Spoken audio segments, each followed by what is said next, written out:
What if the greatest chapter of North America's history began long before the first European ship appeared on its shores?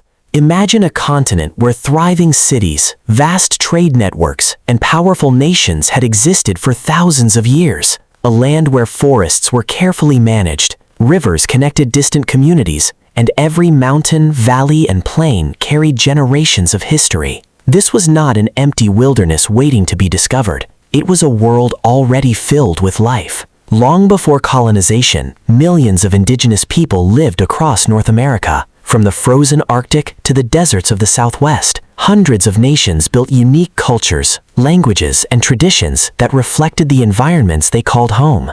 In the northeastern forests, powerful confederacies united multiple nations under systems of diplomacy, shared leadership, and laws designed to maintain peace between neighboring peoples. Decisions were made through discussion rather than absolute rule, creating political systems that endured for centuries. Farther south, fertile valleys supported permanent farming communities. Corn, beans, and squash, the crops often called the Three Sisters, were carefully grown together in ways that protected the soil and produced reliable harvests year after year. These agricultural techniques reflected a deep understanding of nature that modern scientists still admire today. Across the Great Plains, countless generations followed the seasonal migration of enormous buffalo herds. Every hunt required patience, cooperation, and respect. The buffalo provided food, clothing, shelter, and tools, ensuring that almost nothing went to waste. In the Southwest, remarkable civilizations constructed stone villages, cliff dwellings, and sophisticated irrigation canals that transformed dry landscapes into productive farmland. Along the Pacific coast, rich fisheries supported large settlements where trade, art, and ceremonial traditions flourished. These nations were connected by thousands of miles of trade routes. Copper, shells, obsidian, medicines, and handcrafted goods moved across the continent, carrying not only valuable materials but also ideas, technologies, and stories between distant peoples. For indigenous societies, the land was far more than property. It was a living relationship. Rivers, forests, animals, and the changing seasons shaped everyday life and spiritual belief alike. Every generation inherited the responsibility to protect the world that sustained them. Like every civilization in history, these nations experienced conflicts, changing alliances, and environmental challenges. Yet they adapted, survived, and continued to grow. But beyond the Atlantic Ocean, events were unfolding that would change everything. An unfamiliar world was moving closer with every passing year. And when the first ships finally appeared on the horizon, they carried far more than explorers. They carried the beginning of one of the greatest tragedies in North American history. When people think about the conquest of North America, they often picture soldiers, muskets, and battles. But the first and deadliest attack came without an army. It had no flags, no warning, and no battlefield. It traveled silently, from one breath to another, from one village to the next, long before European settlements spread across the continent. The greatest weapon of colonization was something no one could see. Diseases like smallpox, measles, influenza, and typhus had circulated through Europe, Asia, and Africa for centuries. Over countless generations, many people there had developed some level of immunity.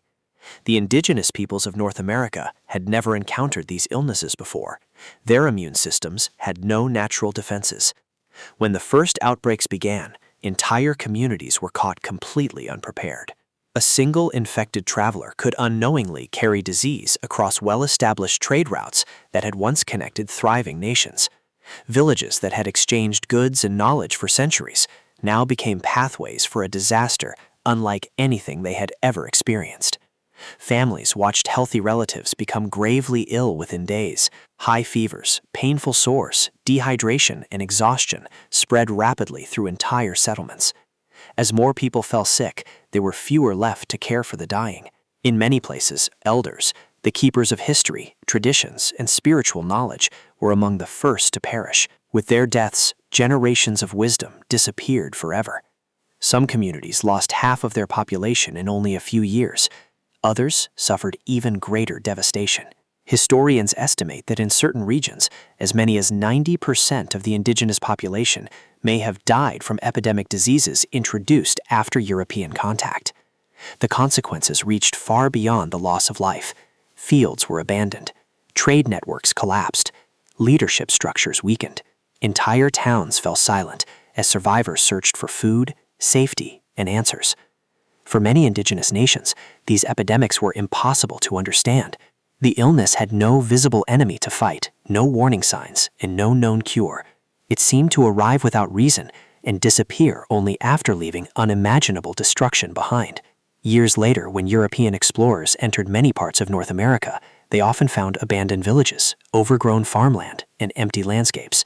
Many mistakenly believed these lands had always been sparsely populated. They never realized they were walking through the remains of civilizations that had recently been devastated by one of history's deadliest demographic catastrophes.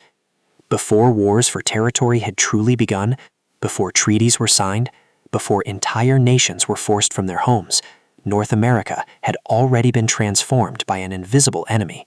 And as European settlements continued to expand, another struggle was about to begin, one shaped by opportunity, misunderstanding, and growing mistrust.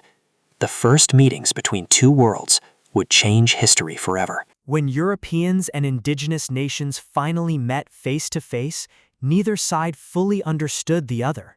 The first encounters were not defined by constant warfare, but by curiosity, caution, and opportunity.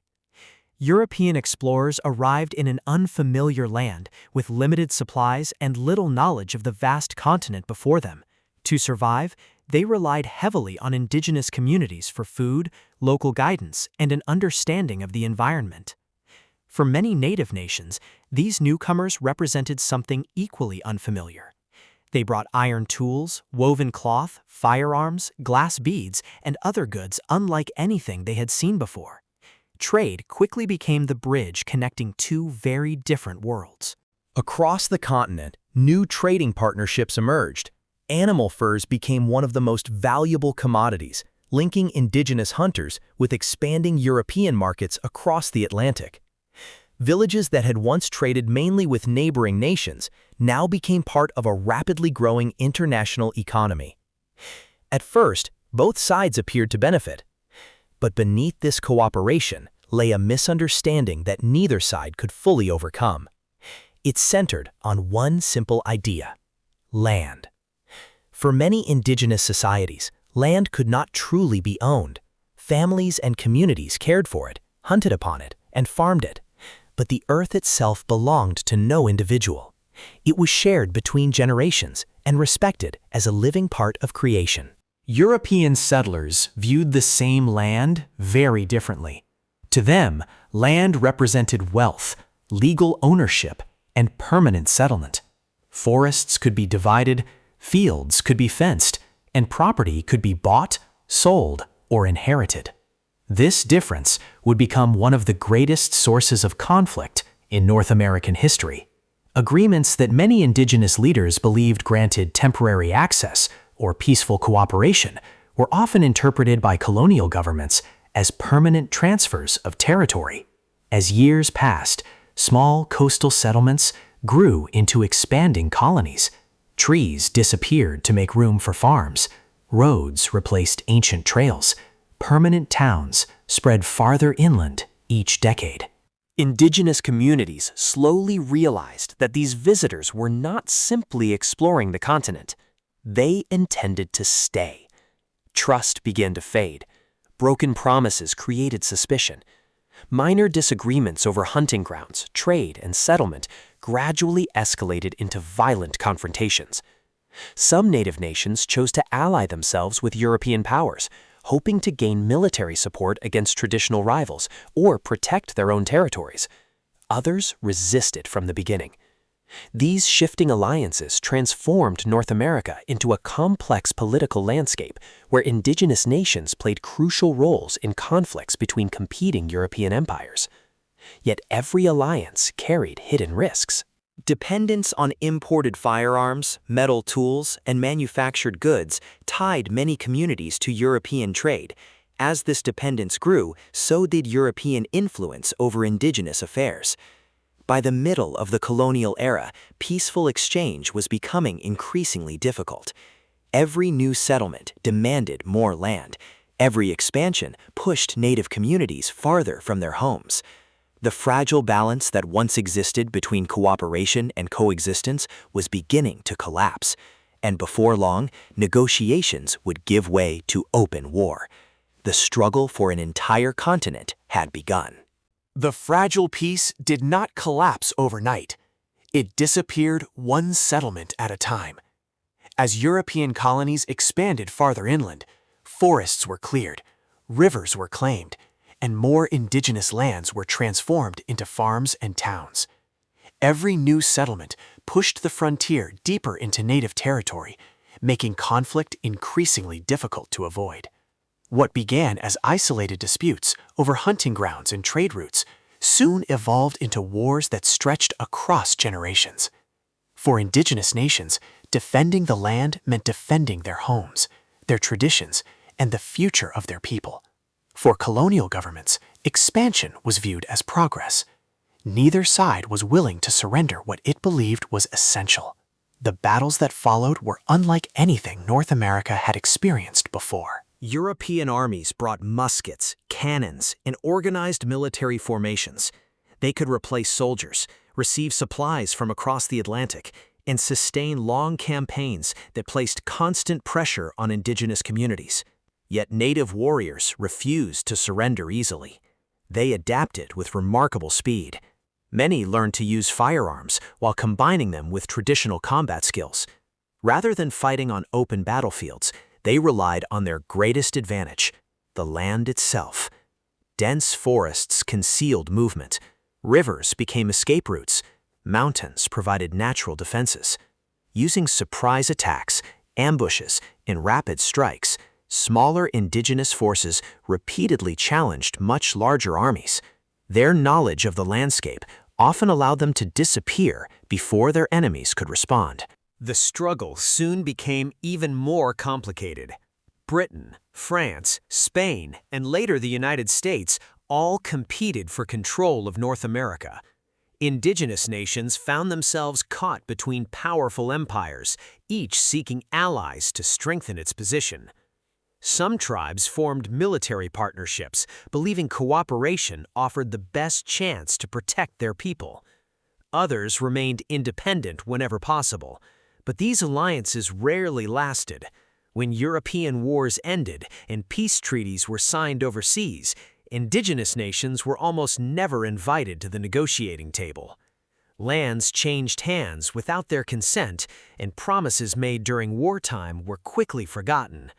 As settlement continued to spread, military campaigns grew increasingly destructive. Entire villages were burned, food stores were destroyed,